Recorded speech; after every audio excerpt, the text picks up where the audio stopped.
The MSI is an integrated and interdisciplinary degree. So what do we mean by that? It's one degree. SI created the foundational courses for the degree. There are faculty from multiple disciplines. The course content draws from multiple disciplines.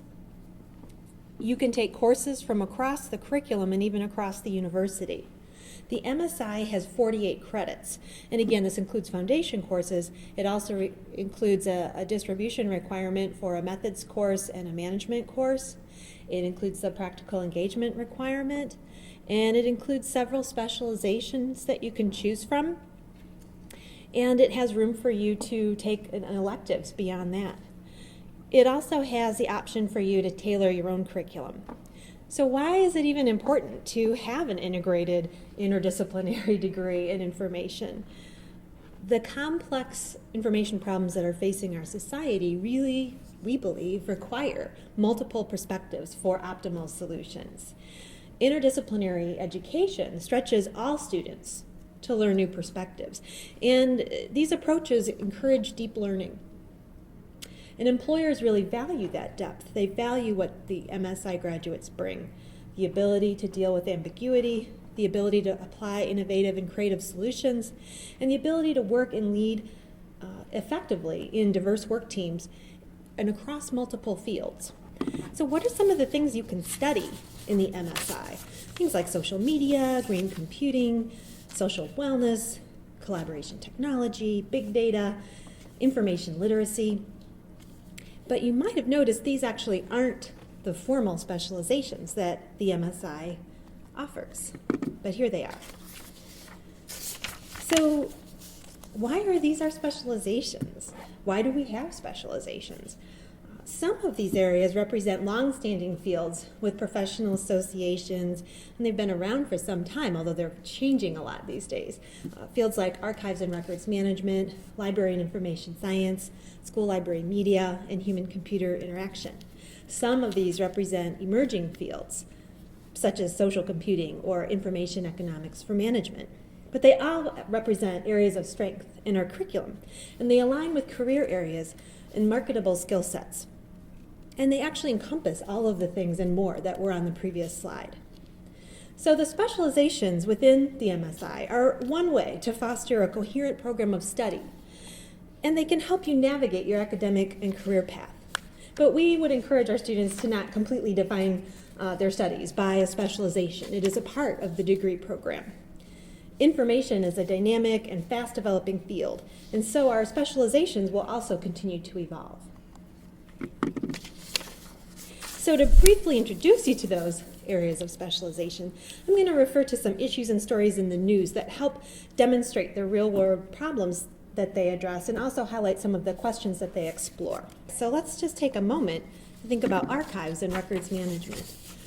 CBS News reported, locked inside UN headquarters is a huge but largely unknown archive documenting 10,000 cases against accused World War II criminals, leading British and American researchers to campaign to have access to these some 400 boxes of materials, access that they want to have to the public for the first time in 60 years. They're saying, okay, these are historically valuable, and some of this information might even help bring criminals to justice. So information can sometimes just become hidden almost, and archivists can help make it come to life again. Some of the questions archives and records management addresses would include, how can this material be digitized? How can it be made accessible in a way that helps it address the questions that people want to answer from it? Who should have access to it? And now even more today, how do we deal with all of the material that's born digital, and how do we manage those vast stores of information rather than have them become like this, locked away for a long time where nobody knows that they're even there? Preservation of information. So this story is a little bit about ViewShare, which enables libraries, archives, museums, and others in the cultural heritage space to access and showcase their digital collections in a streamlined way. And the users of ViewShare have a stake in the ongoing national effort to preserve historic materials that are in at-risk digital form. So in preservation of information, Questions are asked such as, how can information be preserved over time as current technologies are replaced with new ones? And then materials that are stored in outdated forms of technology, how can those be made accessible again? And in the end of the day, what should be preserved? Library and information science, as well as school library media, two closely related fields. A New York Daily News article reported the hottest new thing in libraries is coming to Brooklyn Public Library's home base. It's a high-tech information commons for patrons to do 21st century style research and even video editing for free. Today's libraries and the libraries of the future are recreating themselves as public community and education centers, and school library media, the same token in schools, is creating opportunities for teachers to rethink how they are teaching in the classroom, and they help forward information literacy. So these folks are asking questions like, how can we meet the information needs of individuals, communities, and organizations? How can we manage and provide access across the digital divide so that everyone has equal access to information? Human-computer interaction. So there was a story in PC Magazine about Microsoft's tech forum, where some of the top folks in Microsoft were displaying and discussing the latest developments in natural user interfaces, the handling of big data, and machine learning. And so it's quite a show from what I hear. I don't know how you get tickets to that. I'll have to find out. But in human-computer interaction, some of the biggest questions are just, how can tools or interfaces be designed to actually meet the needs of users? How do you even know what those needs are? And what about that they keep changing and expectations keep changing? And how do you keep up with, the competition, if you will? How can we determine what are the new features and the new apps that would have a market? Information analysis and retrieval, yet another hot area in information. So this chart represents a major data analysis that was done by some researchers, where they took the very serious topic of when people were entering relationships. And they were able to glean a whole lot of data from Facebook. And they discovered that the most popular days were weekdays. Monday, actually it was Sunday, Monday, and Tuesday as the biggest days for new romance. So you might think, well, that's a pretty silly question. It does kind of point out, though, like the range of things that people can start to find and deal with from all of the activity that we all have on the internet, and how they can make sense of that.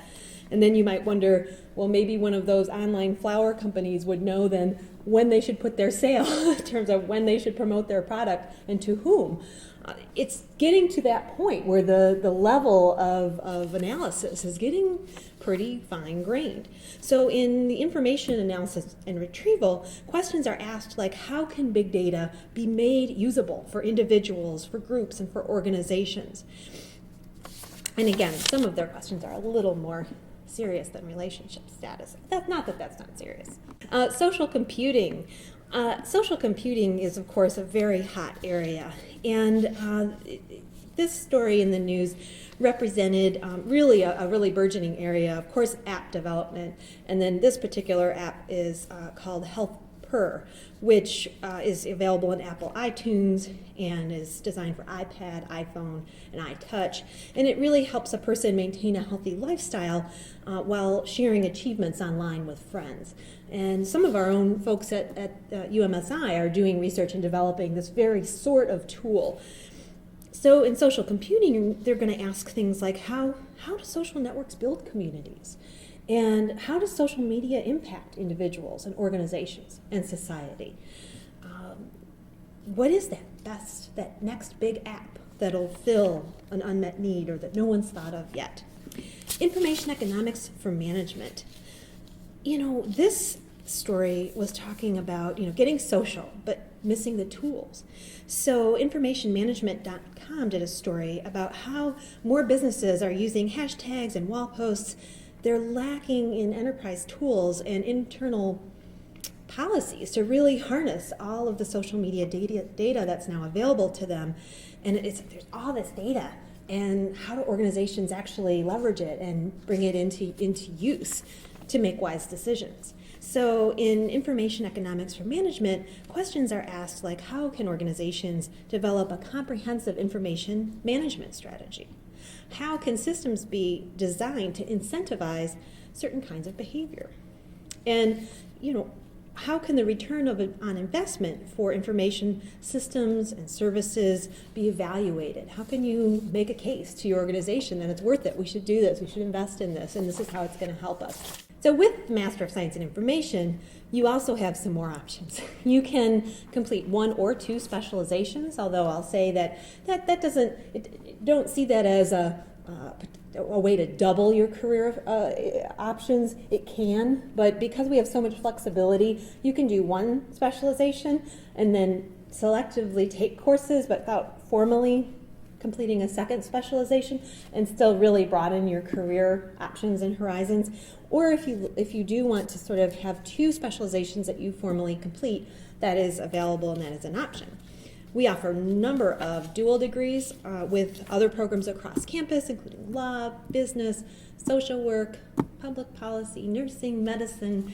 And so if you have strong interest in 2 distinct fields, there's a way for you to actually, if you are admitted to both, do some double counting and typically reduce your time to both degrees by 1 year.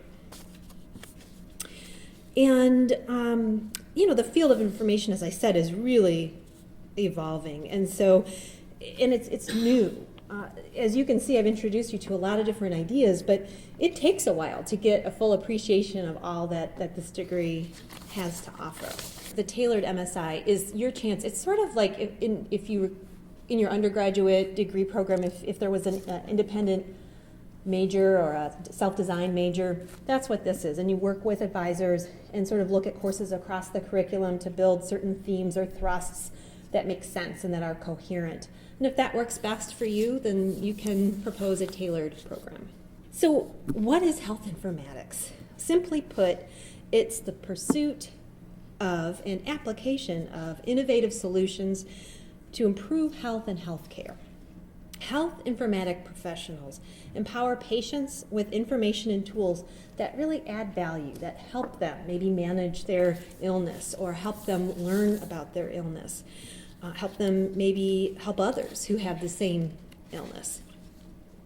And they help clinicians and patients to apply information evidence in making decisions. So again, I don't know about you, but now when I go to my family doctor, they really do have all the records. They're carrying around a laptop and they have all the records, and there's an effort to try to be able to pull information together more quickly rather than these huge charts that who is really going to go through and page through that. So they can assemble some of that data and then summarize key information so that doctors hopefully can start to have more of the important information out of your history to help make decisions with what you bring them on that particular day.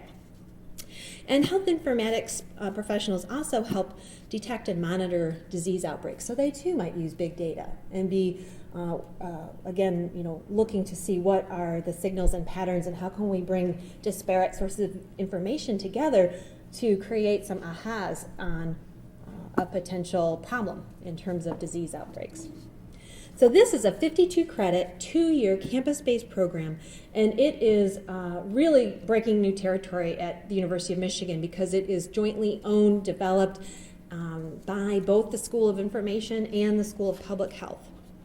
We have our first cohort of students that started this fall. There's 20 of them, and so if you're interested, we will be able to connect you with people who already joined us in the very first year of the offering of this program. The job market is simply excellent in health informatics, and the future growth in the field is really sort of red hot, right up there too with a number of the areas in information like information analysis and retrieval, and really a lot of areas across the board.